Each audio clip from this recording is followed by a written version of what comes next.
பாடலாசிரியர் சிநேகன் இணைந்திருக்கிறார். சார் வணக்கம். ஒரு அதிர்ச்சியான செய்தி வெளியாக இருக்கு சார்.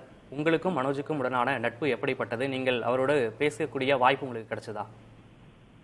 பேரதிர்ச்சியான ஒரு தகவல் என்னன்னா, நிறைய நாட்கள் நிறைய சேர்ந்து நாங்க பயணிச்சிருக்கோம். நிறைய படங்கள், நிறைய டிஸ்கஷன், நிறைய லொகேஷன்ஸ் சொல்லிட்டு நாங்க ஒரே வீட்டுல ஒரே பையன் அப்படிங்கறத நம்ம எல்லாரும் பார்ப்போம். ஆனா பழகி பாத்தீங்கன்னா குழந்தை மாதிரி அவரு அவ்வளவு அன்பாவும் அவ்வளவு நேசமாவும் இருக்கக்கூடியவர். யாருக்காவது ஏதாச்சும் ஒண்ணுன்னா அடுத்த நிமிஷம் பதட்டத்துல பதறி போய் ரொம்ப ஹெல்பிங் டெண்டன்ஸ் உள்ள ஒரு மனிதர். ஒரு யதார்த்தமான மனிதர். அதாவது சினிமாவுக்குள்ள இருந்துட்டு ரியலா நடிக்க தெரியாத ஒரு மனிதர். ஒரு மாதிரி ஒப்பனை இல்லாம பேசக்கூடியவர். என் கூட இருந்த நாட்களும், நாங்க ஒன்னா பழகின நாட்களும், நிறைய இடங்களுக்கு நாங்கள் பயணித்த நாட்களும், ஒன்றாக உணவருந்தி ஒன்றாக உறங்கி ஒன்றாக இழந்த அந்த காலகட்டங்கிறது என்னைக்கும் பசுமரத்தாணி போல ஒரு மறக்க முடியாத ஒரு சூழலை நினைவுபடுத்துறது. இந்த அதிர்ச்சி இன்னும் எப்படி அடுத்த கட்டத்துக்கு நாங்களே நகர போறோம்னு அப்படி தெரியல. அந்த ஒரு பக்கம் அடையாளம் இருந்தாலும் எப்படி பாரதிராஜாவை நேசிக்கக்கூடிய தமிழ் திரையுலக கலைஞர்களும் தொழில்நுட்ப கலைஞர்களும் ரசிகர்களும் மனோஜை தான் வீட்டுக்கு தான் பார்ப்பாங்க. நம்ம டைரக்டரோட பையன், நம்ம டைரக்டரோட பையன், நம்ம முன்னவர்களுடைய பையன் அப்படிங்கிற மாதிரி எல்லாத்துக்கும் செல்லப்பிள்ளையா தான் அவர் கொண்டாடப்பட்டாரு.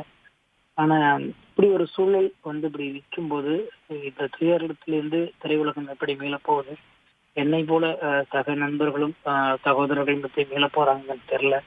எல்லாரும் இந்த நிமிஷம் வரைக்கும் நான் இருந்துகிட்டு இருக்கேன். நிறைய அவரோட பயணிச்சிருக்கீங்க அப்படின்றத குறிப்பிட்டிருந்தீங்க. ஒன்னா உட்காந்து உணவு இருந்திருக்கேன் அப்படின்றதெல்லாம் சொன்னீங்க. அவருடைய பயணம் தொடர்பான அவருடைய எதிர்பார்ப்புலாம் எப்படி இருந்தது? அதை பத்தி தான் பேசிட்டு இருப்பீங்களா? வேறு ஏதேனும் விஷயங்கள்ல அவர் ரொம்ப ஆர்வமா இருந்தாரா சார்? இல்ல, அவரு நடிக்கணுங்கிறது டைரக்டருடைய கனவா இருந்தாலும் அவர் இயக்குனர் ஆனங்கிறது ரொம்ப அவருடைய பெருங்கனவு. இன்னும் சொல்ல போனா அவரு கொடுத்த ஒரு ஸ்கிரிப்ட் கூட என்கிட்ட இன்னும் இருக்கு. அவரு டைரக்ட் பண்ணி நீங்க நடிங்கன்னு சொல்லி எனக்கு ஒரு ஸ்கிரிப்ட் கொடுத்திருந்தாரு.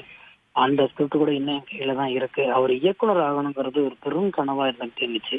அதுக்கும் ஐயா பாரதிராஜா சாரும் எப்படியாவது அவனை இயக்குனர் ஆக்கி விடனியா அப்படின்னு சொல்லி பேசிட்டு தான் இருந்தாரு.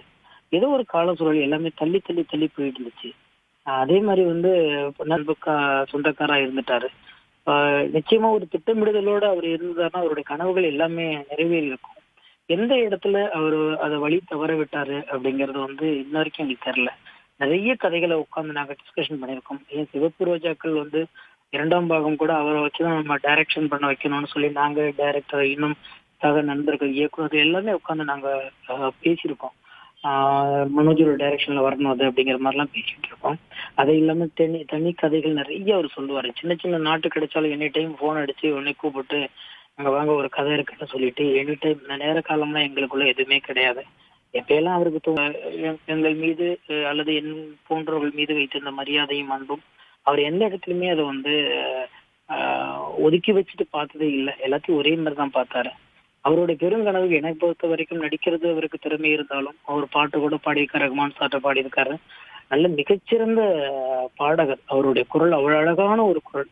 நிறைய பேர் நாங்களே சொல்லுவோம், நீ முழு நேரம் பாடகனா இருந்தா கூட எங்கேயோ போயிருந்திருக்கலாமே. எத்தனையோ பேர்த்த வளர்த்து விட்ட இயக்குனருடைய வாரிசு நீங்க எதுலையாவது உள்ள நீங்க முனைப்ப ஓடணும்னு சொல்லி செய்வோம். அவரும் எல்லா வகையிலுமே முயற்சி பண்ணார். ஆனா எந்த இடத்துலயும் சோர்ந்து போனதில்லை. எதையாவது சாதிக்கணும்னு ஓடிக்கிட்டு இருந்த மனிதர். ஆனா எனக்கு தெரிஞ்ச அவருடைய பெருங்கனவு ஒரு இயக்குனர் ஆகணும்னு ரொம்ப ஆசைப்பட்டதுதான் நிறைவேறாம போயிடுச்சோன்னு சொல்லி பகிர்ந்து கொண்டமைக்காக நன்றி சார்.